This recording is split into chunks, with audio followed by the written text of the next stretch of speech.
जय माता दी। स्वागत है आपका डिवाइन इमेजिन पर। आप सभी को नवरात्रि के चौथे दिन की हार्दिक शुभकामनाएं। आज हम सुनेंगे माँ दुर्गा के चौथे स्वरूप माँ कुष्मांडा की कथा, जिन्होंने अपनी दिव्य मुस्कान से संपूर्ण ब्रह्मांड की रचना की। माँ कुष्मांडा का महत्व।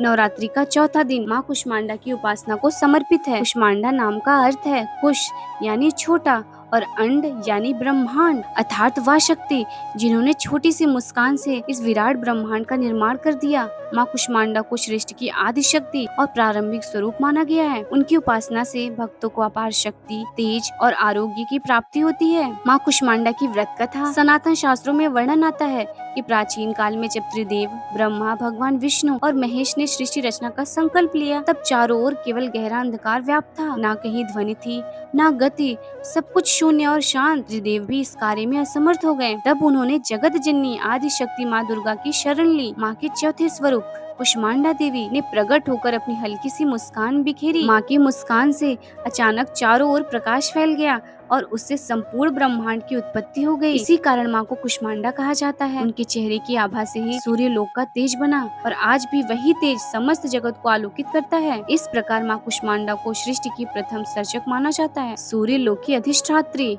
शास्त्रों के अनुसार माँ कुष्मांडा का निवास सूर्य लोक है। सूर्य का जो प्रकाश और ऊर्जा है, उसका मूल स्रोत स्वयं माँ कुष्मांडा ही है। उनके तेज से ही सूर्य और ग्रह नक्षत्र जगमगाते हैं।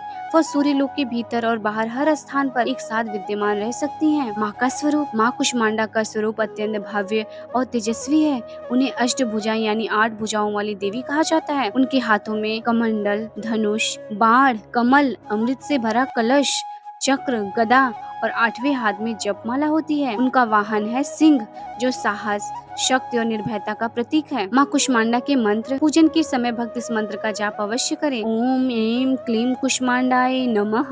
माँ कुष्मांडा योग और ध्यान की अधिष्ठात्री मानी जाती है। इन्हें अन्नपूर्णा का स्वरूप भी कहा गया है। माँ की पूजा से रोग और कष्ट दूर होते हैं। माँ के आशीर्वाद से बुद्धि, कौशल और ज्ञान की वृद्धि होती है। साधक यदि सच्चे मन से माँ की शरण ले, तो उन्हें परम पद की प्राप्ति संभव हो जाती है। तो भक्तों, यह थी माँ कुष्मांडा की व्रत कथा। माँ की मुस्कान से बनी इस ब्रह्मांड में उनका तेज आज भी हमें जीवन देने वाला है। माँ की कृपा आप सभी पर बनी रहे और आपके जीवन में सुख, शांति, समृद्धि और आरोग्य का वास हो। अगर यह वीडियो अच्छी लगी हो तो इसे लाइक, शेयर और सब्सक्राइब करें आपके अपने चैनल डिवाइन इमेजिन को। और हाँ, माता के 5वें स्वरूप स्कंद माता की कथा सुनने के लिए जुड़े रहना ना भूलें। जय माता दी।